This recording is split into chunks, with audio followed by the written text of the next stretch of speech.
Hi Year 3, it's Mrs Milne here, on her own I'm afraid today. Bonzo's gone out for a walk. Hope you've had a really good half-term holiday. Hope you've had a good break and a good rest and you're ready for the learning that we've got planned for the next couple of weeks. In our literacy today, we're going to carry on with the story that we began before half-term, Cliffhanger. Just spend a little bit of time before we start this morning recalling what you can remember about Tim, Biscuits, Giles, Kelly, and what's happened to Tim at the Adventure Centre so far. Remember at the beginning of the story he really didn't want to go, but I think he might be starting to quite enjoy himself. At the end of chapter 3, remember Tim had successfully, if not a little bit reluctantly, managed to abseil down the side of the cliff. And we're going to pick up the story now at chapter 4, and today's learning will be about chapter 4. It begins with a postcard to his parents. I'm just going to read you that as well. Dear Mum and Dad, I went abseiling. I didn't like it. Understatement of the century. I let go of the rope and was in mortal danger, but I managed to grab it again. I survived, just. With love from Tim. P.S. It's canoeing today. I could still drown. Biscuits and I teamed up for the canoe race. Biscuits sat at the front. Our canoe tipped forwards. We swapped round, which was exceedingly difficult. We got a bit wet in the process, but eventually I was squashed in the front and Biscuits sat behind me. Our canoe tilted backwards. We decided to put up with it. We agreed not to take the canoe race too seriously. Giles and Kelly took it very seriously indeed. Jake had paired them up in one canoe. Giles stuck his nose in the air at the thought of sharing with Kelly. Kelly held her nose at the thought of sharing with Giles. But they made a very speedy pair, and they were soon racing ahead through the water. Laura and Leslie were nippy too, paddling away like crazy. Come on, you tigers, Giles yelled, craning back at us. There were just two huge panthers ahead of Giles and Kelly. They had arm muscles like cannonballs and were way out in front. Giles and Kelly paddled frantically, desperate to catch them up. Nutters, said Biscuits, wiping his brow. Phew, I don't think much of this canoeing lark, do you, Tim?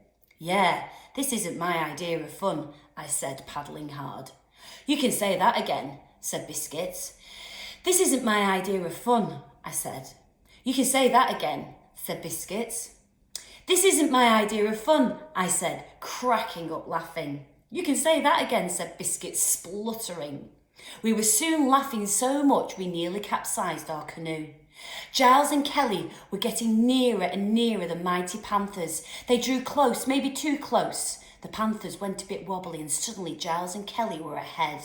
We're in front, Giles yelled triumphantly. We are the champions, Kelly sang, and she took something small out of her pocket and gave a victory wave. She waved a little too vigorously. The small somethings flew through the air and did a swallow dive into the river. Kelly screamed, Teresa, come back! You can't swim! She sounded frantic. Giles was growing frantic too. He was shouting at Kelly, Sit down! You'll have us over! What are you doing? Kelly twisted and turned, practically paddling backwards.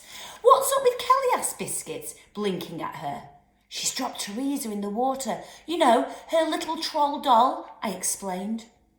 We knew all about Kelly's lucky mascot. Jake and Sally didn't. They heard Kelly yelling desperately and came whizzing over in their own canoe. Teresa's drowning, Kelly sobbed.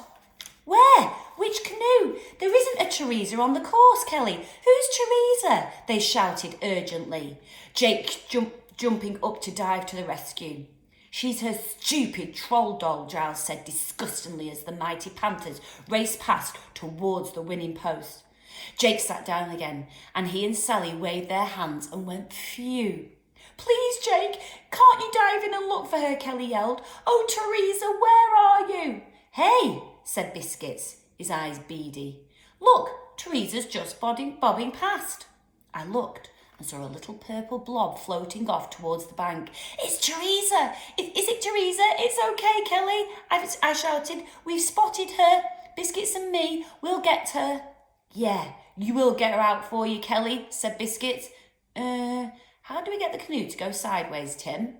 Like this. No, like this. Our canoe wobbled dramatically as we experimented.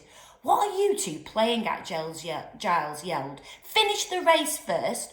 We've all got to finish or we won't get any points. You can go back for the doll afterwards. She can't wait, said Kelly. Come on, Biscuits, I said, before she gets swallowed up by a fish or something. We made our way to the bank as best we could. You Burks, Giles yelled in disgust. You weedy, nerdy little sissies. I wish he'd get swallowed up by a big fish, said Biscuits. A socking great shark. He's going to get us later, I said.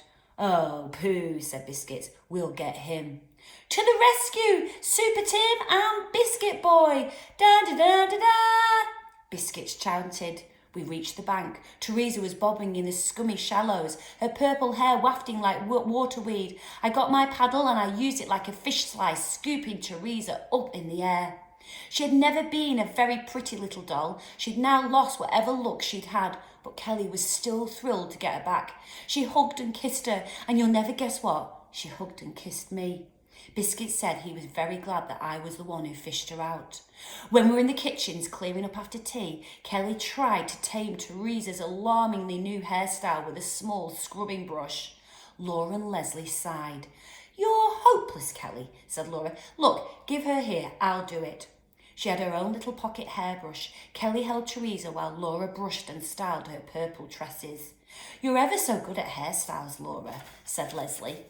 Keep Teresa still, Kelly, said Laura. She's shivering, said Kelly. She peered round and found a scrunched up J cloth. Here, this will keep you warm until we get your little dress dry. Look, I could do with that cloth, Kelly, said Giles, washing dishes at the sink. This one's all holy and horrible. Teresa's need is greater than yours, Giles, said Kelly firmly. You and that stupid doll. She's not a doll, she's a troll, said Kelly.